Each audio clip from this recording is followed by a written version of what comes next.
সূরা লুকমান। রহমান রহিম আল্লাহ তাআলার নামে।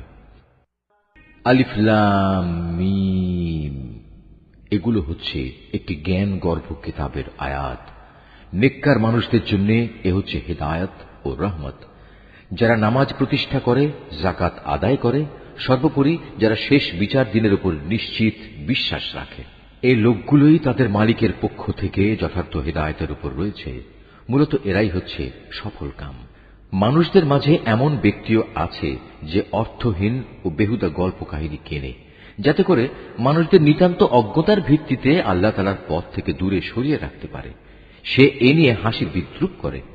তাদের জন্য অপমানকর শাস্তির ব্যবস্থা রয়েছে।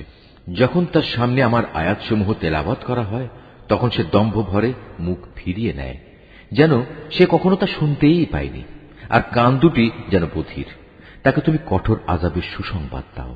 নিঃসন্দেহে যারা আল্লাহ তাআলার উপর ঈমান এনেছে এবং নেক আমল করেছে, তাদের জন্য রয়েছে নিয়ামতের সমাহার, জান্নাতসমূহ। সেখানে তারা চিরকাল অবস্থান করবে। আল্লাহ তাআলার প্রতিশ্রুতি অতীব সত্য। তিনি মহাপরাক্রমশালী, প্রজ্ঞাময়। তোমরা দেখতে পাচ্ছ, তিনি আসমান সমূহকে কোন স্তম্ভ ছাড়াই পয়দা করেছেন। তিনি জমিনে পাহাড় সমূহ স্থাপন করে রেখেছেন, যাতে করে তা তোমাদের নিয়ে কখনো একদিকে ঢলে না পড়ে। আবার তাতে প্রত্যেক প্রকারের বিচরণশীল জন্তু তিনি ছড়িয়ে দিয়েছেন। হ্যাঁ, আমি আকাশ থেকে পানি বর্ষণ করেছি, অতঃপর সে পানি দিয়ে সেখানে আমি সুন্দর সুন্দর জিনিসপত্র উৎপাদন করিয়েছি। এ হচ্ছে আল্লাহ তাআলার সৃষ্টি।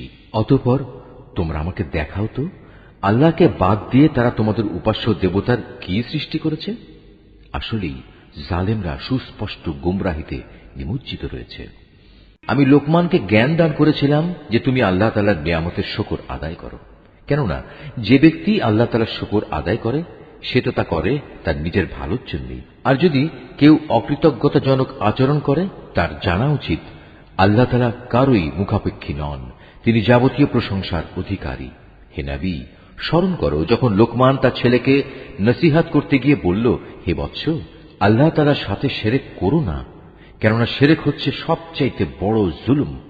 আমি মানুষকে তাদের পিতামাতার ব্যাপারে নির্দেশ দিয়েছি যেন তারা তাদের সাথে ভালো ব্যবহার করে, কেননা তার মা কষ্টের পর কষ্ট সহ্য করে তাকে গর্ভে ধারণ করেছে এবং 2 বছর পর সে বুকের দুধ খাওয়া ছেড়েছে। তুমি তোমার নিজের সৃষ্টির জন্য আমার শুকর আদায় করো এবং তোমার লালন পালনের জন্য পিতামাতার কৃতজ্ঞতা আদায় করো। অবশ্য তোমাদের সবাইকে আমার কাছেই ফিরে আসতে হবে। যদি তারা উভয়ে তোমাকে এ বিষয়ের উপর পীড়াপিড়ি করে যে তুমি আমার সাথে শিরক করবে, যে ব্যাপারে তোমার কোনো জ্ঞানই নেই, তাহলে তুমি তাদের দুজনের কারোই কথা মানবে না। তবে দুনিয়ার জীবনে তুমি অবশ্যই তাদের সাথে ভালো ব্যবহার করবে। তুমি শুধু তার কথাই শুনবে যে ব্যক্তি আমার অভিমুখী হয়ে আছে। অতঃপর তোমাদের আমার দিকেই ফিরে আসতে হবে। তখন আমি তোমাদের বলে দেব তোমরা দুনিয়ার জীবনে কি কি কাজ করতে। লোকমান আরো বলল, হে বৎস, যদি তোমার কোনো আমল সরিষার দানা পরিমাণ ছোটও হয় এবং তা যদি কোনো শিলাখণ্ডের ভেতর কিংবা আসমান সমূহেও লুকিয়ে থাকে, অথবা যদি তা থাকে জমিনের ভিতরে, তাও আল্লাহ তাআলা সামনে এনে হাজির করবেন। আল্লাহ তাআলা অবশ্যই সূক্ষ্মদর্শী এবং সকল বিষয়ে সম্যক অবগত। লোকমান আরো বলল, হে বৎস, তুমি নামাজ প্রতিষ্ঠা করো, মানুষদের ভালো কাজের আদেশ দাও, মন্দ কাজ থেকে বিরত রাখো। তোমার উপর কোনো বিপদ মুসিবত এসে পড়লে তার উপর ধৈর্য ধারণ করো। বিপদে ধৈর্য ধারণ করার এ কাজ নিঃসন্দেহে একটি বড় সাহসিকতাপূর্ণ কাজ। হে বৎস, কখনো অহংকার বশে তুমি মানুষদের জন্য তোমার গাল ফুলিয়ে রেখে তাদের অবজ্ঞা করো না এবং আল্লাহর জমিনে কখনো ঔদ্ধত্যপূর্ণভাবে বিচরণ করো না, কেননা আল্লাহ তাআলা প্রত্যেক ঔদ্ধত অহংকারীকেই অপছন্দ করেন। হে বৎস, জমিনে চলার সময় তুমি মধ্যম পন্থা অবলম্বন করো। তোমার কণ্ঠস্বর নিচু করো, কেননা সব আওয়াজের মধ্যে সবচাইতে অপ্রীতিকর আওয়াজ হচ্ছে গাধার আওয়াজ। তোমরা কি একথা কখনো চিন্তা করে দেখোনি? যা কিছু আসমান সমূহে রয়েছে, যা কিছু রয়েছে জমিনের মধ্যে, আল্লাহ তাআলা তা তোমাদের অধীন করে রেখেছেন এবং তোমাদের উপর তিনি তার দেখা অদেখা যাবতীয় নিয়ামত পূর্ণ করে দিয়েছেন। কিন্তু এ সত্ত্বেও মানুষের মাঝে কিছু এমন আছে যারা আল্লাহ তাআলা সম্পর্কে অর্থহীন তর্ক করে। তাদের কাছে না আছে তর্ক করার মতো কোনো জ্ঞান, না আছে কোনো দীপ্তিমান গ্রন্থ।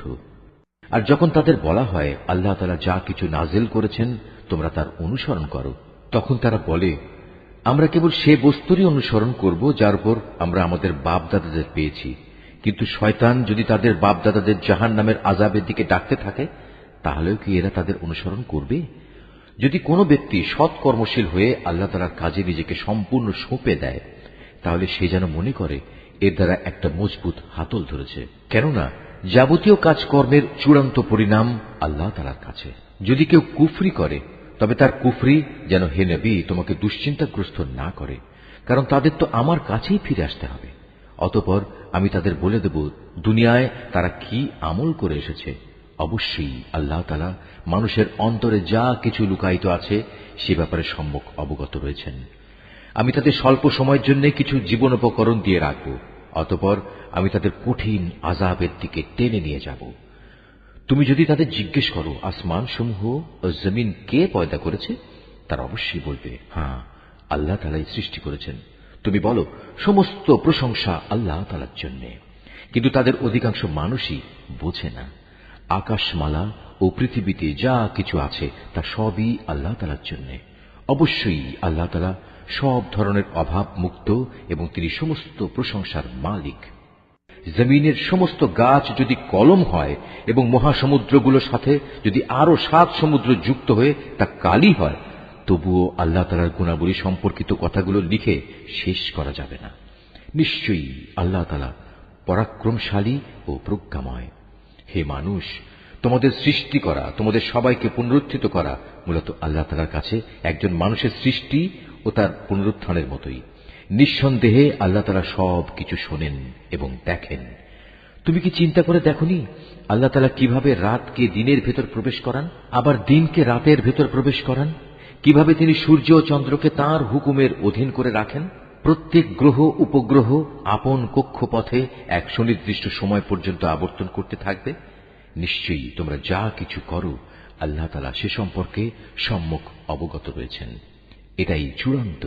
যেহেতু আল্লাহ তাআলা হচ্ছেন সত্য, তাই তাকে ছাড়া এরা অন্য যা কিছুকেই ডাকুক না কেন তা বাতিল। মহান আল্লাহ তাআলা, তিনি সুউচ্চ ও অতি মহান। তুমি কি এটা লক্ষ্য করনি উত্তাল সাগরে একমাত্র আল্লাহ তাআলার অনুগ্রহেই জলযান ভেসে চলেছে, যাতে করে তিনি এর মাধ্যমে তোমাদের তাঁর সৃষ্টি বৈচিত্র্যের নিদর্শনসমূহ দেখাতে পারেন? অবশ্যই প্রতিটি ধৈর্যশীল ও কৃতজ্ঞ ব্যক্তির জন্য এতে অনেক নিদর্শন রয়েছে। যখন সমুদ্রের তরঙ্গমালা চাঁদোয়ার মতো হয়ে তাদের আচ্ছাদিত করে ফেলে, তখন তারা আল্লাহ তাআলাকে ডাকে, দিন একনিষ্ঠভাবে তাঁর জন্যই নিবেদন করে। অতঃপর যখন আমি তাদের উদ্ধার করি, তখন তাদের কিছু লোক বিশ্বাস অবিশ্বাসের মাঝামাঝি অবস্থান করে। অবশ্য যখন স্থলভাগে পৌঁছে দেই, তখন বিশ্বাসঘাতক ও অকৃতজ্ঞ ছাড়া কেউই আমার নিদর্শনসমূহ অস্বীকার করে না। হে মানুষ, তোমরা তোমাদের মালিককে ভয় করো এবং এমন একটি দিনকে ভয় করো যেদিন কোনো পিতা তার সন্তানের পক্ষ থেকে বিনিময় আদায় করবে না, না কোনো সন্তান তার পিতার পক্ষ থেকে বিনিময় আদায় করতে পারবে। অবশ্যই আল্লাহ তাআলার ওয়াদা সত্য। সুতরাং হে মানুষ, এ পার্থিব জীবন যেন তোমাদের কোন রকম প্রতারিত করতে না পারে এবং প্রতারক শয়তানও যেন কখনো তোমাদের আল্লাহ তাআলা সম্পর্কে কোনো ধোঁকা দিতে না পারে। অবশ্যই আল্লাহ তাআলার কাছে কিয়ামতের সময় জ্ঞান আছে। তিনি বৃষ্টি বর্ষণ করেন। তিনিই জানেন যা মায়ের শুক্রকীটের মাঝে মজুদ রয়েছে।